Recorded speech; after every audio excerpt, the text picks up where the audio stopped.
विनय sir, doctor Sandeep, आपकी इजाजत से मैं सकीब भाई के पास चलता हूँ। सकीब भाई, चूंकि कई सारे क्षेत्रों से लगातार फील्ड में काफी दिनों से थे, इसीलिए हमारे चैनल पर नहीं दिख रहे थे। डीवी लाइव की टीम के साथ भी जुड़े रहे, लगातार वहां ग्राउंड पे थे, तो जरा उनसे कुछ चीजों को समझ लिया जाए, फिर मैं आप दोनों के पास आता हूँ। सकीब भाई, पहली चीज तो ये कि जो प्रशांत किशोर कह रहे हैं कि महिलाएं एक्स फैक्टर नहीं है, इस बार के चुनाव का एक्स फैक्टर जो है वो पलायन है, रोजगार है, ये सारे मुद्दे रहेंगे। दूसरी तरफ ओम प्रकाश राजभर जो एनडीए का एलाई है, वो कह रहे हैं कि आरजेडी की सरकार आ रही है, लेकिन अमित शाह कह रहे हैं कि हम 160 सीटों के साथ, बाकायदा नंबर बताते हुए कि 160 सीटों के साथ भारतीय जनता पार्टी सरकार बना रही है, not NDA, Bharatiya Janata party सरकार बना रही है। ये बयान हरियाणा में नायब सिंह सैनी के बयान से मिलता जुलता है, क्या माना जाए? देखिए राम प्रकाश भाई, सबसे पहले तो पब्लिक इंडिया के सभी दर्शकों को नमस्कार। काफी दिनों के बाद जुड़ा हूँ। मैं आधे से ज्यादा बिहार घूमा हूँ और प्रशांत किशोर जो बात कह रहे हैं वो तकरीबन सच के करीब है, सच के बहुत करीब है। ये बिल्कुल कामयानी दीदी, फोन जरा सा उस मोड में कर लीजिएगा तो आप सबके बराबर दिखेंगी। मुझे लगता है आप सबसे छोटी दिख रही है। तो ये बिल्कुल सच के करीब है। और मैंने देखा, मेरी मुलाकात हुई काफी एरियाज में बहुत सारे लोगों से, जिन्होंने बताया कि वो छठ में नहीं आए थे लेकिन वो वोट देने आए। ये बहुत गंभीर इस बार के चुनाव का एक अहम फैक्टर आप समझ लीजिए इसको। और निश्चित रूप से प्रशांत किशोर कह रहे हैं कि बदलाव के लिए चाहते हैं और इसमें कहीं कोई संदेह नहीं है, लेकिन अब वो बदलाव किस लिए चाहते हैं, वो स्कूल का बस्ता यानी प्रशांत किशोर के लिए नहीं चाहते हैं, वो प्रशांत किशोर भी समझ रहे हैं। वो बदलाव चाहते हैं तेजस्वी यादव को बतौर मुख्यमंत्री बिहार के जनता, और खास करके जो बिहार का युवा मतदाता है, उसने ये तय कर लिया है कि मुख्यमंत्री तेजस्वी यादव को ही बनाना है। और इसमें ये जो युवा वर्ग है, ये सिर्फ युवा वर्ग है, इसमें जाति धर्म की बंधन टूट गई है। सवर्ण युवा भी कह रहा है कि तेजस्वी को मुख्यमंत्री बनाएंगे, कुशवाहा भी कह रहा है, तांती भी कह रहा है, यादव भी कह रहा है, मुसलमान भी कह रहा है, धारुक मंडल, कोयरी कुर्मी के युवा भी कह रहे हैं कि तेजस्वी को मुख्यमंत्री बनाना है इस बार। मैं नालंदा के हरनौत, अस्थावा से लेके आरा, भोजपुर और पटना का दीघा, राघोपुर से लेकर के मैं कल शाम को सीमांचल में 2 दिन रह करके वापस आया हूँ। सीमांचल की तकरीबन 20 विधानसभा सीटों पर मैं गया हूँ, 24 में से 20, जिसमें जोकीहाट है, जिसमें अररिया है, किशनगंज है, कोचा धामन है, बायसी है, पूर्णिया है, कस्बा है, सब जगह। तो अगर प्रशांत किशोर का खाता कहीं खुलेगा तो वो जोकीहाट की सीट पर खुलेगा, ये भी आपको मैं बता देता हूं। परिणाम आएगा तो बात करेंगे। प्रशांत किशोर की सीट की पार्टी का खाता कहीं खुलेगा तो वो जोकीहाट की सीट पर खुलेगा। सरफराज, जो तस्लीमुद्दीन, पूर्व केंद्रीय मंत्री तस्लीमुद्दीन, जो सीमांचल के इलाके के बड़े प्रभावशाली नेता माने जाते हैं, उनके बेटे हैं, बड़े बेटे। 2 भाई आपस में लड़ रहे हैं, एक जनसुराज से लड़ रहे हैं, एक जो शाहनवाज है उनको आरजेडी ने टिकट दिया है। लेकिन लोगों के अंदर में मैंने देखा जोकीहाट में सरफराज के लिए लहर है। लोग चाहते हैं कि, उन्होंने एकदम खुल करके कहा है, और मैं आपको बता रहा हूं कि बहुत सारे लोगों का ये मानना है कि हमको जनसुराज से कोई मतलब नहीं है, हमको चुनाव चिन्ह से कोई मतलब नहीं, हम किसी प्रशांत किशोर को नहीं जानते, हमको सरफराज को चाहिए, सरफराज मेरा नेता है। तो वहां सरफराज अगर जीत जाए तो सरफराज की अपनी कैपेसिटी है, उस कैपेसिटी में सरफराज जीत जाएंगे। लोगों ने यह भी कहा कि सरफराज निर्दलीय में चुनाव लड़ते तो इस बार सरफराज का जीतना तय था। हिंदू मुसलमान सबकी यही बात थी, तो इसलिए उसको जनसुराज की जीत से अलग इतर मैं सरफराज की जीत देखूंगा, अगर मेरी बात सच हो जाती है तो। बाकी ओवैसी कोई फैक्टर नहीं है, ओवैसी का फैक्टर समाप्त हो गया सीमांचल में।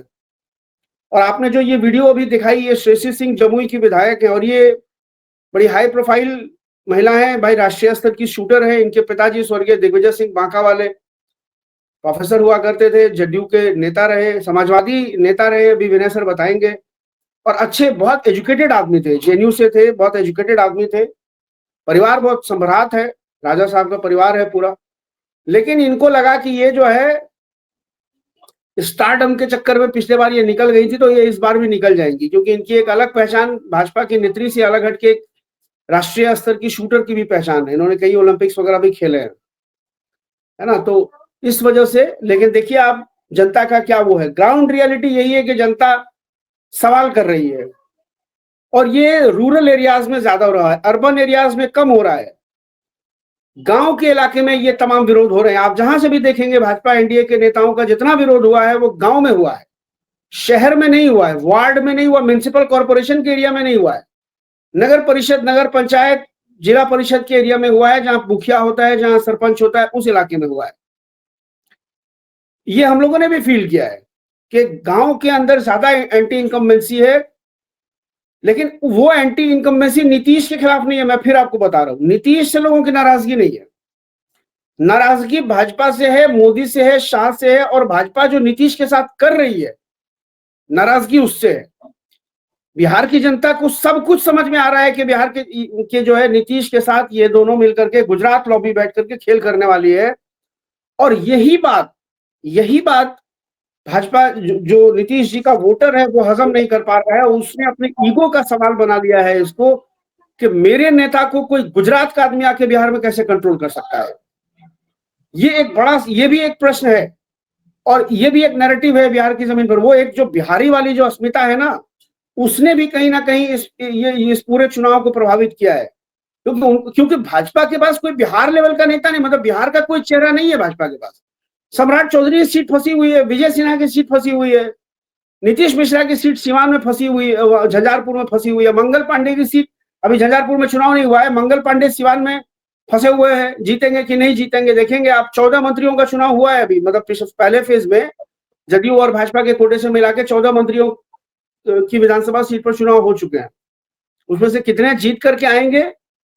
राघोपुर में लोगों ने यह कहा कि पिछली बार तेजस्वी को 30,000 वोट से जिताया था, इस बार जिताना हमारा टारगेट नहीं है, हमको मार्जिन बढ़ा के 30 से 60 कर देना है। ये टारगेट है उनका। जीतना तो है ही, लेकिन उस मार्जिन को बढ़ाएंगे, 30 से 50 करेंगे, 60 करेंगे, ये है। तो सवाल यह है कि देखिए, भारतीय जनता पार्टी के तमाम खेल की भनक है नीतीश को।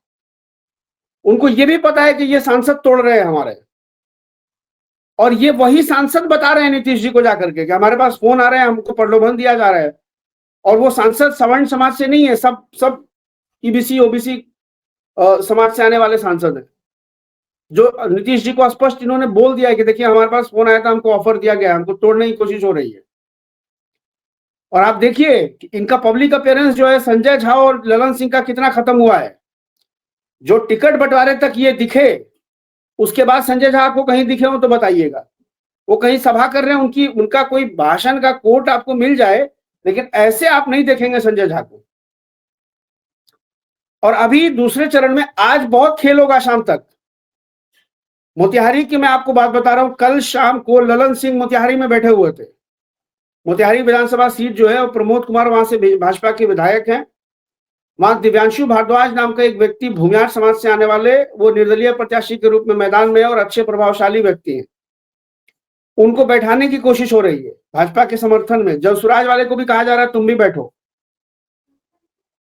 प्रमोद कुमार की सीट फंसी हुई है, तो ललन सिंह और राधा मोहन सिंह दोनों कल मोहल्लों में मीटिंग कर रहे थे, सवर्ण समाज के मोहल्लों में मीटिंग कर रहे थे ये लोग, कि किसी तरह से दिव्यांशु को बैठाया जाए ताकि प्रमोद कुमार निकल पाए। नहीं तो दिव्यांशु ने अगर 10,000 वोट निकाल लिया इधर से, और आरजेडी का जो प्रत्याशी है देवा गुप्ता, और उनके केस की चर्चा कर रहे थे कल योगी आदित्यनाथ की, उनके ऊपर 27 मुकदमे हैं।